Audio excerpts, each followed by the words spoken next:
अगला बजट कृषि के लिए कैसा आना चाहिए,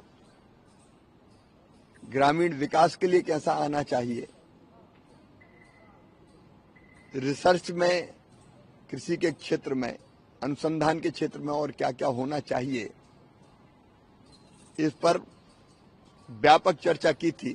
उसी आधार पर वित्त मंत्री जी से भेंट करके हमने बजट में इन विभागों के लिए क्या क्या बेहतर हो सकता है उसके सुझाव दिए हैं।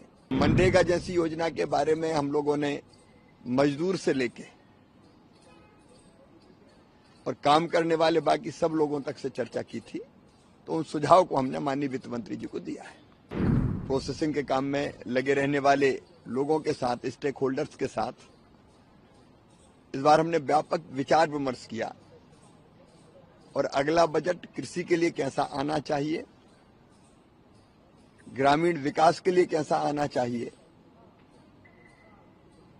रिसर्च में, कृषि के क्षेत्र में, अनुसंधान के क्षेत्र में और क्या क्या होना चाहिए, इस पर व्यापक चर्चा की थी। आज उसी आधार पर वित्त मंत्री जी से भेंट करके हमने बजट में इन विभागों के लिए क्या क्या बेहतर हो सकता है उसके सुझाव दिए हैं और मुझे लगता है कि निश्चित तौर पर जो किसानों से हमको सुझाव मिले, ग्रामीण क्षेत्र में काम करने वाले भाई बहनों से सुझाव मिले, अब मनरेगा जैसी योजना के बारे में हम लोगों ने मजदूर से लेके और काम करने वाले बाकी सब लोगों तक से चर्चा की थी, तो उन सुझाव को हमने माननीय वित्त मंत्री जी को दिया है। सर, एक सवाल ये है कि कांग्रेस से रिलेटेड है कि जिस तरीके से मनमोहन सिंह को लेकर कल प्रणब मुखर्जी की बेटी जो है वो मिली थी, कांग्रेस आरोप लगा रही है कि प्रणब मुखर्जी जो है वो मुखबिर थे आरएसएस के, इसलिए उनको जमीन दी गई है। इस तरीके का बयान, ये तो घटिया मानसिकता है। ये कोई बात होती है क्या? प्रणब दा का पूरा जीवन देश के लिए समर्पित था।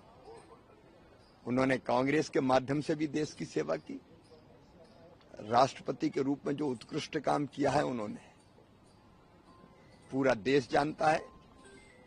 कम से कम ऐसे व्यक्तियों को तो राजनीतिक प्रतिस्पर्धा के ऊपर उठ के देखा जाना चाहिए। ये संस्कार भारतीय नहीं है, ये परंपरा भारतीय नहीं है कि आप इस तरह की घटिया बातें ऐसे सम्मानित व्यक्ति के बारे में करें।